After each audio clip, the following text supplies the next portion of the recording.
Hi friends, welcome to Mechanical Engineering Solutions. നമ്മൾ ഇന്ന് discuss ചെയ്യാൻ പോകുന്ന best skilling courses for mechanical engineers ആണ്. നമ്മൾ already after BTech what to do എന്നാണ് ഒരു വീഡിയോ ചെയ്തിട്ടുണ്ടായിരുന്നു.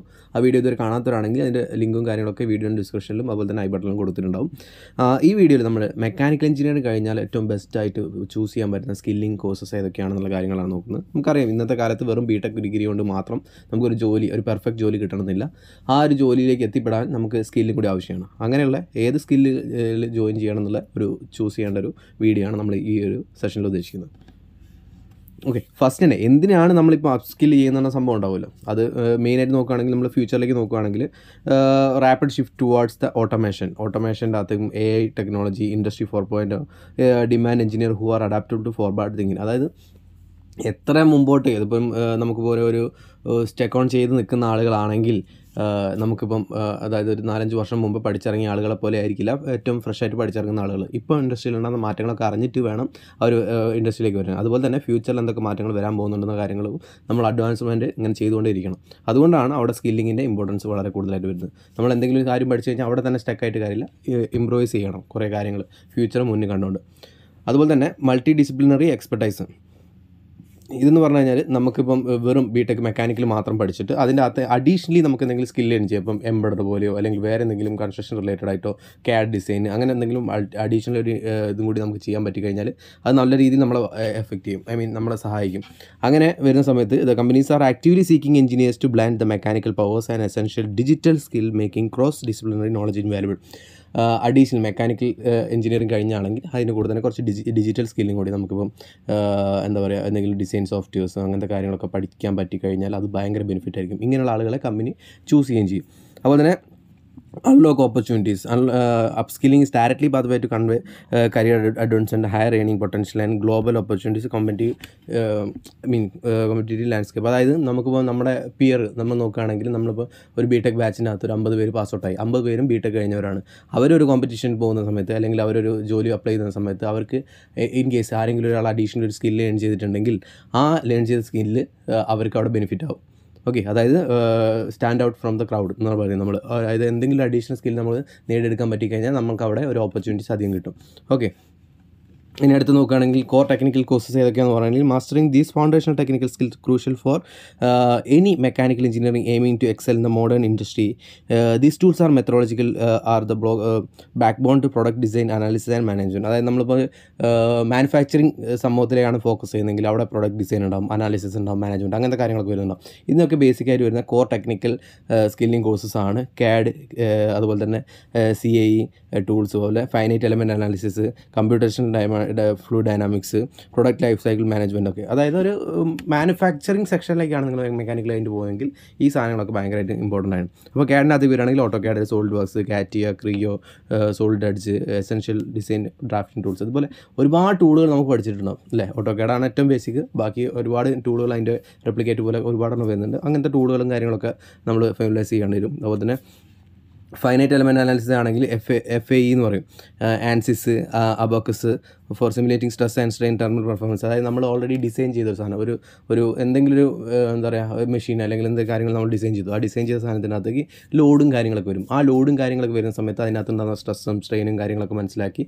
അത് അത്രയും ടെമ്പറേച്ചറിന് വിസ്റ്റാൻഡ് ചെയ്യും, അത്രയും ലോഡിന് വിസ്റ്റാൻഡ് ചെയ്യുന്ന കാര്യങ്ങളൊക്കെ മനസ്സിലാക്കുന്ന സംഭവമാണ് ഫൈനൈറ്റ് എലമെൻറ്റ് അനാലിസിസ് എന്ന് പറയുന്നത്. അത് ആൻസിസ് എന്ന് പറഞ്ഞ ടൂളൊക്കെ യൂസ് ചെയ്തിട്ടാണ് ചെയ്യുന്നത്. അപ്പോൾ ആൻസിസ് ഒക്കെ പഠിച്ചു കഴിഞ്ഞാൽ നമുക്ക് നല്ല ബെനിഫിറ്റ് ആവും. പിന്നെ അതുള്ളത് കമ്പ്യൂട്ടേഷൻ ഫ്ലൂയിഡ് ഡൈനാമിക്സ് എന്ന് പറയും. അതായത് Fluent, star CCM for analysing fluid and heat transfer. അതായത് ഇപ്പം എല്ലാ കാര്യങ്ങളും എന്ത് ഡിവൈസ് നോക്കുകയാണെങ്കിൽ അതിൻ്റെ അത് ഹീറ്റ് ജനറേറ്റ് ചെയ്യും അല്ലേ. ഒരു എനർജി ആയിട്ട് ബന്ധപ്പെട്ട ഒരു ഡിവൈസ് ആണെങ്കിൽ അതിനകത്ത് ഹീറ്റ് ജനറേറ്റ് ചെയ്യും. ഈ ജനറേറ്റ് ചെയ്യുന്ന ഹീറ്റിനെ നമുക്ക് ഡിസിപ്പേറ്റ് ചെയ്യണം.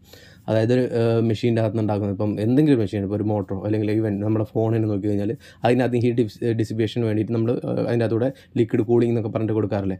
കാറിൻ്റെ അകത്തൊക്കെ ലിക്വിഡ് കൂളിംഗ്, റേഡിയേറ്റർ കാര്യങ്ങളൊക്കെ വരുന്നില്ലേ. അങ്ങനെ ഒരു സംഭവമാണ് നമ്മുടെ ഇതിനകത്ത് വരുന്നത്. Okay, computation fluid dynamics. അതിപ്പോൾ നമ്മൾ രണ്ടും കൂടി കമ്പൈൻ ചെയ്യും. ഫൈനൈറ്റ് എലമെൻറ്റ് അനാലിസിസും കമ്പ്യൂട്ടേഷൻ ഫ്ലൂയിഡ് ഡൈനാമിക്സും ഒരുമിച്ച് പഠിക്കുന്ന ആളുകളുണ്ട്. ആൻസിസ്, ഫ്ലുവൻറ്റ് എന്നൊക്കെ പറഞ്ഞിട്ട് ആ രീതിയിൽ വരും. ഇനി പ്രൊഡക്റ്റ് ലൈഫ് സൈക്കിളിനകത്ത് വരുന്നുണ്ട്. അത് നമുക്കിപ്പം എന്താ പറയുക, ഒരു പ്രോഡക്റ്റ് ഉണ്ടാക്കുന്ന മുതൽ അതിൻ്റെ ഡിസൈൻ പ്രോസസ്സ് മുതൽ അതിൻ്റെ എൻഡിങ് പ്രോസസ്സ് വരെയുള്ള എല്ലാ കാര്യങ്ങളും അതിനകത്ത് വരും. അതിനകത്ത് Siemens, Teamcenter, PTC, Windchill, managing product from the conceptual to disposal. അതായത് ഒരു ഐഡിയ ഉണ്ടായി, ആ ഐഡിയൻ്റെ അകത്ത് ആ സാധനം ഡിസൈൻ ചെയ്തിട്ട് അത് പ്രോട്ടോടൈപ്പായിട്ട് വർക്കിംഗ് മോഡൽ കഴിഞ്ഞിട്ട് അതിൻ്റെ ഡിസ്പോസൽ വരെയുള്ള എല്ലാ കാര്യങ്ങളും ആ പ്രൊഡക്റ്റ് ലൈഫ് സൈക്കിളിനകത്ത് വരുന്നതാണ്. ഈ കാര്യങ്ങളൊക്കെ അറിയുന്ന ഒരു ഫീൽഡായി കോഴ്സും കാര്യങ്ങളൊക്കെ വരുന്നതാണ് കോർ ടെക്നിക്കൽ സ്കിൽസ് എന്ന്. ഇനിയിപ്പം പുതുതായിട്ട് എമർജിങ് ഇൻഡസ്ട്രി സ്കിൽ എന്ന് പറഞ്ഞാൽ നമുക്ക് എന്തൊക്കെയാണ് അഡ്വാൻസ്മെൻറ്റും കാര്യങ്ങളൊക്കെ വരുന്ന സാധനങ്ങൾ. റോബോട്ടിക്സ് ആൻഡ് ഓട്ടോമേഷൻ, അതെന്തായാലും നമുക്കറിയാം ഇൻ ഫ്യൂച്ചറിൽ നമ്മളിപ്പോൾ കുറേ കാലം മുമ്പ് കേട്ടിരുന്ന കുറേ കാര്യങ്ങൾ ഇപ്പോൾ റിയലിസ്റ്റിക് ആയിട്ടുണ്ട് അല്ലേ. നമ്മുടെ സിറ്റുവേഷൻ നോക്കിക്കഴിഞ്ഞാൽ ചുറ്റുപാടുള്ള കാര്യങ്ങൾ റോബോട്ടിക് കാര്യങ്ങളൊക്കെ വന്നു തുടങ്ങി, ടെക്നോളജി വന്നു തുടങ്ങി. അതൊക്കെ വന്നു കഴിഞ്ഞാൽ അതായത് നമ്മൾ വിചാരിച്ചതിനെക്കാട്ടും ഫാസ്റ്റായിട്ടാണ് എല്ലാ കാര്യങ്ങളും വരുന്നത്. അതുകൊണ്ട് തന്നെ ഈ റോബോട്ടിക്സിലും ഓട്ടോമേഷൻ, PLC, സ്കാഡ റോബോട്ടിക്സ് അങ്ങനെ കാര്യങ്ങളൊക്കെ വരുന്നുണ്ട്. ഈ കാര്യങ്ങളൊക്കെ നല്ല ഒരു ഫ്യൂച്ചറും കാര്യങ്ങൾ വരും. അതുപോലെ തന്നെ 3D printing and additive manufacturing, prototypes and design for AM. Okay, അപ്പോൾ നമുക്ക് പറഞ്ഞാൽ നമുക്കൊരു പ്രോഡക്റ്റ് ഉണ്ടാക്കാൻ ആദ്യത്തെ പോലെ ഒരു വലിയൊരു മെഷീൻ, ഇപ്പോൾ ഒരു എന്താ പറയുക, ഒരു വലിയ ഗോട്ട് എന്നൊക്കെ പറയില്ലേ, നമ്മുടെ ഇരുമ്പിൻ്റെ ഗോട്ട് കട്ട് ചെയ്തിട്ട് നമ്മൾ ഓരോ ഡിസൈനൊക്കെ ഉണ്ടാക്കില്ല. ഇപ്പം നേരെ തിരിച്ചിട്ട് അതായത് എന്താ പറയുക പൗഡർ മെറ്റലർജി പോലെ സാധനങ്ങളൊക്കെ അല്ലെങ്കിൽ 3D പ്രിൻറ്റിങ് കാര്യങ്ങളൊക്കെ വെച്ചിട്ട് നമുക്കത് എന്താ പറയുക കംപ്ലീറ്റ്ലി ജനറേറ്റ് ചെയ്യാം. അതായത് ഫ്രം ദ സ്ക്രാച്ച് നമുക്കൊരു ജസ്റ്റ് പൗഡറിനകത്ത് നിന്ന് ആ സാധനം ബിൽഡ് ചെയ്തെടുക്കാനൊക്കെ പറ്റും. ഓക്കെ, അങ്ങനെയുള്ള അത് നമ്മളെ 3D പ്രിൻറ്റിങ് കാര്യങ്ങളിലേക്ക് വരുന്ന സമയത്ത് പിന്നെ mechatronics and IoT, smart system, sensors, industry 4.0 integration, ഞാൻ നേരത്തെ പറഞ്ഞ പോലെ എംബഡ് സിസ്റ്റം കാര്യങ്ങളൊക്കെ വരുന്ന സമയത്ത് കുറച്ചും കൂടി അതായത് ഇൻഡസ്ട്രിയൽ ഓട്ടോമേഷൻ എന്ന് പറഞ്ഞ സംഭവമുണ്ട്. ആ സംഭവം കൂടുതൽ വന്നു കഴിഞ്ഞാൽ മെക്കട്രോണിക്സ് ആയി വന്നിട്ട് മെക്കാനിക്കൽ പ്ലസ് ഇലക്ട്രോണിക്സ് കൂടി കമ്പൈൻഡ് ആയി വരുന്ന കൺട്രോൾ സിസ്റ്റം കാര്യങ്ങളൊക്കെ ഇൻക്ലൂഡ് ആയി വരുന്ന സമയത്ത് ഒരുപാട് കാര്യങ്ങൾ നമുക്ക് ഓട്ടോമേഷനിലേക്ക് വരും. അതായത് നമുക്ക് പറയാം നമ്മുടെ ഡേ ടു ഡേ ലൈഫ് ഭയങ്കര ഫാസ്റ്റ് ആയിക്കൊണ്ടിരിക്കും. ആ ഫാസ്റ്റ് ആയിക്കൊണ്ടിരിക്കുന്ന സമയത്ത് തന്നെ നമുക്ക് മാക്സിമം എഫിഷ്യൻ്റ് ആയിട്ട് എല്ലാ കാര്യങ്ങളും പെട്ടെന്ന് തന്നെ ചെയ്യേണ്ടി വരും. ഇങ്ങനെ ചെയ്യേണ്ട ആവശ്യകത വരുന്ന സമയത്താണ് നമ്മൾ അങ്ങനത്തെ ഉള്ള ഓരോ കോഴ്സസും കാര്യങ്ങളൊക്കെ പഠിക്കേണ്ടി വരിക. ഓക്കെ, അതിനകത്ത് ഇനി അടുത്ത് തന്നെ റിന്യൂവബിൾ എനർജി സിസ്റ്റംസിനകത്തേക്ക് പോകുകയാണെങ്കിൽ സോളാറുണ്ട്, വിൻഡ് ഉണ്ട്, HVAC എഫിഷ്യൻറ്റ് സംഭവങ്ങളൊക്കെ വരുന്നത്. അതായത് എന്താ പറയുക കൺവെൻഷണൽ എനർജി സോഴ്സ് മാറ്റി നോൺ കൺവെൻഷണൽ എനർജി സോഴ്സിലേക്ക് വേണ്ടി വരും. ഗ്രീൻ എനർജിയും കാര്യങ്ങളൊക്കെ പോകുന്ന സമയത്ത് അങ്ങനെയുള്ള ടൈപ്പ് ഓഫ് കോഴ്സസും ഭയങ്കരമായിട്ട് ഇമ്പോർട്ടൻസ് വരുന്നതാണ്. ഓക്കെ, ഞാൻ കുറേ ഫീൽഡിൻ്റെ കാര്യങ്ങളാണ് പറയുന്നത്, എന്തൊക്കെ ഇൻഡസ്ട്രിയിലാണ് കൂടുതൽ ഡിമാൻഡും കാര്യങ്ങളൊക്കെ വരാൻ പോകുന്ന കാര്യങ്ങളാണ് ഈ വീഡിയോയിൽ ഡിസ്കസ് ചെയ്ത്. Okay, embracing these emerging technologies will the position mechanical engineers to forefront the innovation, contribution and sustainable intelligent industrial solutions. Okay, ഇനി സോഫ്റ്റ്വെയർ ആൻഡ് ഡിജിറ്റൽ സ്കില്ലിങ്ങിലേക്ക് പോവുകയാണെങ്കിൽ മാത്ത് ലാബ്, പൈത്തൺ, ഇതൊക്കെ എന്ന് പറഞ്ഞാൽ നമുക്ക് കോഡിങ്ങായിട്ട് ബന്ധപ്പെട്ടതും അല്ലെങ്കിൽ നമ്മുടെ കമ്പ്യൂട്ടേഷനുമായിട്ട് ബന്ധപ്പെട്ട കാര്യങ്ങളാണ്. മാത്ത് ലാബ്, പൈത്തൺ പോലുള്ള courses, key for simulation and data analysis and development, machine learning and application engineering. ഇപ്പം ഡാറ്റ അനാലിറ്റിക്സ് എന്ന് പറഞ്ഞാൽ വെറും കമ്പ്യൂട്ടർക്ക് പഠിച്ച ഒരാളുകൾക്ക് മാത്രമുള്ള കാര്യങ്ങളല്ല. ഈ ഡാറ്റ വെച്ചിട്ടാണ് നമ്മൾ എല്ലാ കാര്യങ്ങളും ചെയ്യുന്നത്. നേരത്തെ കണ്ട കമ്പ്യൂട്ടേഷൻ, ഫ്ലൂയിഡ് ഡൈനാമിക്സ് ആണെങ്കിലും ഫൈനൈറ്റ് എലമെൻറ്റ് അനാലിസിസ് ആണെങ്കിലും ഇതിനൊക്കെ ഡാറ്റ വേണം. ഈ ഡാറ്റ ബേസ് ചെയ്തിട്ടാണ് നമ്മൾ ഒരു കാര്യങ്ങൾ ഡിഫൈൻ ചെയ്തത്. അതായത് പ്രീവിയസ്ലി എന്താണ് നടന്നത് അതിനനുസരിച്ച് എങ്ങനെയായിരിക്കും ഫ്യൂച്ചറിൽ ഉണ്ടാവുക, ഫോർകാസ്റ്റിംഗ് എന്നൊക്കെ നമ്മൾ പറയുന്നത്. ഓക്കെ, ഇനിയിപ്പോൾ പറയുകയാണെങ്കിൽ digital twin technology, enabling virtual prototyping and real time system optimization, complex mechanical system. അതായത് പല കാര്യങ്ങളും പണ്ട് നമുക്ക് ഇമ്പോസിബിൾ ആണെന്ന് തോന്നിയ കാര്യങ്ങളൊക്കെ ഇപ്പോൾ നമ്മൾ ചെയ്തുകൊണ്ടിരിക്കുന്നുണ്ട്. അങ്ങനെ ചെയ്യാനുള്ള കാരണം എന്താണെന്ന് വെച്ചാൽ നമ്മൾ ടെക്നോളജി വളർന്നുകൊണ്ടാണ്. ആ ടെക്നോളജി വളർന്നത് കാരണം നമുക്ക് വളരെ കോംപ്ലിക്കേറ്റഡ് ആയിട്ടുള്ള കാര്യങ്ങളൊക്കെ ഈവൻ വെർച്വലി ഡിസൈൻ ചെയ്തിട്ട് അതിൻ്റെ അകത്തുള്ള പ്രാക്ടിക്കൽ കാര്യങ്ങളൊക്കെ എക്സിക്യൂട്ട് ചെയ്ത് നോക്കാനൊക്കെ പറ്റും, ടെസ്റ്റ് ചെയ്യാൻ പറ്റും. ഒരു എലമെൻറ്റ് ഉണ്ടാക്കിയിട്ട് ടെസ്റ്റ് ചെയ്യുന്നതിന് പകരം അത് ഉണ്ടാക്കുന്നതിന് മുമ്പ് തന്നെ വെർച്വലി നമുക്ക് ചെയ്യാൻ പറ്റും. ഇനി അടുത്ത് നോക്കുകയാണെങ്കിൽ ഡാറ്റ അനാലിസിസ് ഫോർ എഞ്ചിനീയേഴ്സ്. അത് നമ്മൾ നേരത്തെ പറഞ്ഞ പോലെ leveraging data for predictive maintenance and process optimisation, informed decision making. അതായത് ഞാൻ നേരത്തെ പറഞ്ഞ പ്രീവിയസ്ലി എന്ത് നടന്നു ആ ഡാറ്റ മൊത്തം കളക്ട് ചെയ്ത് കഴിഞ്ഞാൽ നമുക്ക് ഫ്യൂച്ചർ കുറേയൊക്കെ പ്രെഡിക്റ്റ് ചെയ്യാൻ പറ്റും. ഒരു 50 to 60% പ്രെഡിക്റ്റ് ചെയ്യാം, ബാക്കി അൺഎക്സ്പെക്റ്റഡ് ആയിരിക്കും ചിലപ്പോൾ. അപ്പോൾ അങ്ങനെ ഒരു ഡാറ്റ അനാലിസിസും കാര്യങ്ങളൊക്കെ ചെയ്ത് കഴിഞ്ഞാലാണ് നമുക്കവിടെ പ്രോപ്പറായിട്ട് മുമ്പോട്ട് ഒരു വലിയൊരു മാനുഫാക്ചറിങ് യൂണിറ്റ് ആണെങ്കിലോ അല്ലെങ്കിൽ എന്തെങ്കിലും ഒരു പ്രൊഡക്റ്റീവ് ടെക്നോളജി ആണെങ്കിലും അതിനൊക്കെ ഔട്ട്പുട്ട് ഫോർകാസ്റ്റ് ചെയ്യുന്ന കാര്യങ്ങളൊക്കെ അങ്ങനെയാണ് വരുന്നുണ്ടാവുക. ഓക്കെ, ഇനി AI ആൻഡ് മെഷീൻ ലേണിംഗിൽ പോകുകയാണെങ്കിൽ integrating artificial intelligence and machine learning into mechanical system to enhance performance and autonomy. നമ്മൾ നോക്കുകയാണെങ്കിൽ ഒരുപാട് കാര്യങ്ങൾ ഇപ്പം AI വന്നതുകൊണ്ട് ബെനിഫിറ്റ് ആയിട്ടുണ്ട്. നമുക്ക് ടൈം കൺസ്യൂം ചെയ്യുന്നത് വളരെ കുറയ്ക്കാൻ പറ്റിയിട്ടുണ്ട്. അതുപോലെ തന്നെ ഒരുപാട് ഹ്യൂമൻ എറേഴ്സും കാര്യങ്ങളൊക്കെ ഒഴിവാക്കാൻ പറ്റിയിട്ടുണ്ട്. ഇങ്ങനെ ഒരുപാട് കാര്യങ്ങൾ AI ആൻഡ് മെഷീൻ ലേണിംഗിൻ്റെ കാരണം മാനുഫാക്ചറിങ് യൂണിറ്റിലോ മെക്കാനിക്കൽ എഞ്ചിനീയറിംഗിൻ്റെ ഡിഫറൻറ്റ് ഫീൽഡിലൊക്കെ നമുക്ക് കുറഞ്ഞു കിട്ടിയിട്ടുണ്ട്. അതിപ്പം എന്താ പറയുക കൺസ്ട്രക്ഷൻ ആയിക്കോട്ടെ, കൺസ്ട്രക്ഷൻ ഫീൽഡ് ആയിക്കോട്ടെ, അല്ലെങ്കിൽ ഓട്ടോമോട്ടീവ് ഫീൽഡ് ആയിക്കോട്ടെ, മാനുഫാക്ചറിങ് ഫീൽഡ് ആയിക്കോട്ടെ, ഏതാണെങ്കിലും നമുക്ക് അവിടെയൊക്കെ AI ടൂൾസുകൾ വന്നിട്ടുണ്ട്. അതിൻ്റെ ഇൻ്റലിജൻസും കാര്യങ്ങളും കാരണം നമുക്ക് ഒരുപാട് എഫക്റ്റീവായിട്ടുള്ള റിസൾട്ടുകളും കിട്ടി തുടങ്ങിയിട്ടുണ്ട്. ഓക്കെ, ആ ഒരു സ്കില്ലുകളും നമ്മൾ പഠിച്ചെടുക്കുന്നത് കാരണം നമുക്ക് അവിടെയും കൂടി കൂടുതൽ സ്കോപ്പും കാര്യങ്ങളൊക്കെ വരുന്നതായിരിക്കും. These skills are the foundation for the navigating the digital transformation within the mechanical engineering domain. ആ സ്കിൽ പഠിച്ചു കഴിഞ്ഞാൽ മെക്കാനിക്കൽ എഞ്ചിനീയറിംഗ് ഡൊമൈൻ്റെ അകത്ത് ഡിജിറ്റൽ സ്കില്ലും കൂടി നമുക്ക് എഴുതി ചെയ്യാൻ പറ്റും. ഇനി പ്രൊജക്ട് മാനേജ്മെൻറ്റ് സോഫ്റ്റ് സ്കില്ലിലേക്ക് വരികയാണെങ്കിൽ Beyond the technical expertise, strong project management and interpersonal skill are vital leading successful engineering initiative in forecasting collaboration. നമ്മൾ പറയാം പ്രൊജക്ട് മാനേജ്മെൻറ്റ് എന്ന് പറഞ്ഞാൽ കംപ്ലീറ്റ്ലി ഒരു ഡിഫറെൻറ്റ് ഫീൽഡായിട്ടാണ് നമ്മൾ വിചാരിക്കുന്നത്. പക്ഷേ നമ്മൾ മെക്കാനിക്കൽ എഞ്ചിനീയറിനകത്ത് പ്രിൻസിപ്പിൾസ് ഓഫ് മാനേജ്മെൻറ്റ് പഠിച്ചിട്ടുണ്ട്, എക്കണോമിക്സ് പഠിച്ചിട്ടുണ്ട്, ഇങ്ങനെ ഒരുപാട് സബ്ജക്റ്റുകൾ പഠിക്കുന്നു. ഈ സബ്ജക്റ്റുകൾ പഠിക്കുന്നത് എന്താണെന്ന് വെച്ചാൽ നമുക്ക് പാർട്ട് ഓഫ് ബിസിനസ് അഡ്മിനിസ്ട്രേഷൻ കൂടി നമ്മളിപ്പം നമ്മൾ ഈ ഒരു കോഴ്സിൻ്റെ കൂടെ പഠിക്കുന്നുണ്ട്, മെക്കാനിക്കലുണ്ട്. അതിൻ്റെ ഗുണം എന്താണെന്ന് വെച്ചാൽ നമുക്കിപ്പം എല്ലാവരും മെക്കാനിക്കൽ ഫീൽഡിലേക്ക് തന്നെ പോകുന്നില്ല. ചില ആളുകൾ ഇതുപോലെ പ്രൊജക്ട് മാനേജ്മെൻറ്റ് ഫീൽഡിലേക്കും കൂടി താല്പര്യപ്പെടുന്നുണ്ടാവും. അങ്ങനെയുള്ള ആളുകൾക്ക് ചൂസ് ചെയ്യാൻ പറ്റുന്ന കാര്യങ്ങളാണ് പ്രൊജക്ട് മാനേജ്മെൻറ്റ് റൂൾസും കാര്യങ്ങളൊക്കെ നോക്കണം. അതായത് പ്രൊജക്ട് മാനേജ്മെൻറ്റ് സ്കിൽ എങ്ങനെയാണ്, എന്താണ് MBA-കാർ ചെയ്ത ആ MBA-കാർ ചെയ്യുന്ന കാര്യങ്ങളും നമുക്ക് ചെയ്യാൻ പറ്റും. പ്രൊജക്ട് മാനേജ്മെൻറ്റ് റൂൾ എന്ന് പറഞ്ഞാൽ proficiency in MS project and Primavera is the key for planning and executing the complex engineering projects. അതായത് നമുക്ക് ഡിസൈൻ ചെയ്ത സാധനങ്ങളിനകത്ത് എന്തൊക്കെയാണ് മെറ്റീരിയൽസ് കാര്യങ്ങളൊക്കെ പ്രൈമവേര പോലുള്ള ടൂളുകളൊക്കെ യൂസ് ചെയ്തിട്ട് എങ്ങനെയാണത് പ്ലാൻ ചെയ്യുന്ന കാര്യങ്ങളാണ് നമ്മൾ നോക്കേണ്ടത്. Lean manufacturing and 6 sigma. അങ്ങനെ ഓരോ ഡിഫറെൻറ്റ് മാനുഫാക്ചറിങ് പ്രോസസ്സുകളുണ്ട്. അതിനകത്ത് ലീൻ മാനുഫാക്ചറിങ് വളരെ ഇമ്പോർട്ടൻ്റ് ആയിട്ടുള്ള കാര്യമാണ്. അതുപോലെ തന്നെ implement process and improvement quality control methodologies to optimise operation and reduce waste.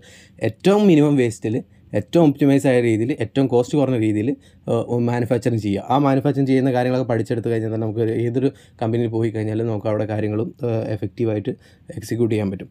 Okay, communication and team skills essential for effective collaboration within the cross functional teams and successful project delivery.